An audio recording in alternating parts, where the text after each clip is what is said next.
ပုံဥပမာကိုယေရှုခရစ်တော်ကဟောကြားခဲ့တာဖြစ်တယ်။ဘုရားသခင်၏နိုင်ငံတော်နဲ့သူ၏ပြန်ကြွလာခြင်းအတွက်အစဉ်သင့်ဖြစ်ရန်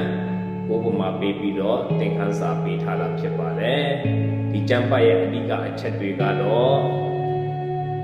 ခရစ်တော်ကထိုအခါကောင်းကင်နိုင်ငံတော်သည်မင်္ဂလာဆောင်သို့သွားတော့သူတို့သမီး10ယောက်နဲ့သူ၏ထိုသူတို့သမီးတို့သည်မိမိတို့၏မိအိမ်ကိုယူ၍သူတို့သားကိုကြိုးဆိုရန်ထွက်သွားကြ၏လို့ဟောကြားထားပါတယ်။ပညာရှိတဲ့သူတို့သမီးများနဲ့မိုက်မဲတဲ့သူတို့သမီးများ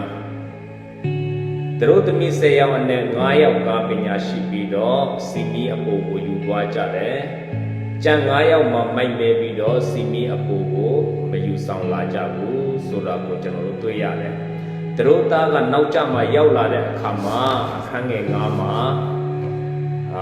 သူတို့သမီးအားလုံးကအိပ်ပျော်သွားကြတယ်။သူတို့သားရောက်လာတဲ့အချိန်မှာညတကောင်ရဲ့အချိန်ဖြစ်တယ်တဲ့လူတွေထင်မှတ်မထားတဲ့အချိန်မှာပေါ့နော်။သူ့ကိုကြိုးဆိုရန်ထွက်သွားကြတော့ဟုအတန်တရံထွက်လာတယ်အခန်းငယ်6မှာထိုအခါသူတို့သမီးတွေကနိုးပြီးတော့မိမိတို့မိအိမ်များကိုပြင်ဆင်ကြတယ်အခန်းငယ်9မှာ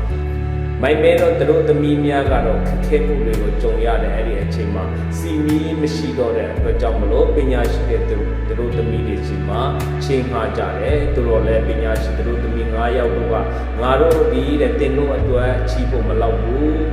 ဈေးတို့သွားပြီးတော့ကိုယ်တိုင်ဝယ်ကြပါလို့ရှစ်နဲ့9မှာဖော်ပြထားတယ်ဒါပေမဲ့သွားဝယ်နေတဲ့အချိန်မှာပဲအခန်းငယ်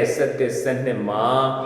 သူတို့သားကဘာပြောလဲဆိုလို့ရှိရင်တော့မင်္ဂလာဆောင်သူတို့သမီးတွေဝင်ပြီးတဲ့နောက်ပိုင်းမှာ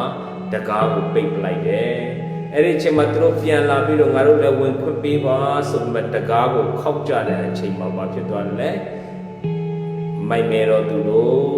လို့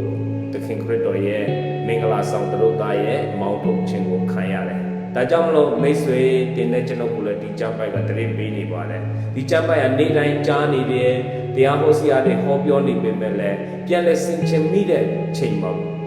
ကျွန်တော်တို့အသက်တာထဲမှာကယ်တင်ခြင်းစစ်တကယ်ရရှိပြီလားတမန်တရားနဲ့တကယ်အသက်ရှင်ပြီလားဆိုတာကိုကျွန်တော်မေးခွန်းထုတ်ပါတယ်ဒါကြောင့်မလို့မိတ်ဆွေတို့လည်းဒီကနေ့ဒီဥပမာပုံမှာပညာရှိသောသူတို့သမီးများဖျားသခင်အတွက်အစဉ်သင့်ဖြစ်နေကြတဲ့ယုံကြည်သူတွေကိုကိုးစားပြုပါတယ်။မိုက်မဲတဲ့သူတို့သမီးအစဉ်သင့်မဖြစ်ဘူးဆိုပြီးတော့ကိုးစားပြုပါတယ်။ဒါကြောင့်မလို့ခရစ်တော်ပြန်ကြွလာခြင်းအတွက်ပေါ့နော်အမြဲတမ်းအစဉ်သင့်ဖြစ်နေရန်နှုတ်ကပတ်တော်ကိုလိုက်နာရန်ကဲတင်ခြင်း၌အသက်ရှင်ရန်လိုအပ်ပါတယ်ဒါကအရေးကြီးတဲ့အချက်ဖြစ်ပါတယ်ဒါကြောင့်မလို့တချို့တွေလို့လက်လွတ်ဖြစ်မသွားဘဲနဲ့ပေါ့နော်ကျွန်တော်တို့အသက်တာထဲမှာခရစ်တော်အလာကိုစောင့်မျှော်ကြပါစို့လို့ခရစ်တော်၏မဟာနာမအဖြစ်ဝိညာဉ်တည်ခံတဲ့ရောက်စတဲ့ဘုရားရှိခိုးကြည့်ပါစေအာမင်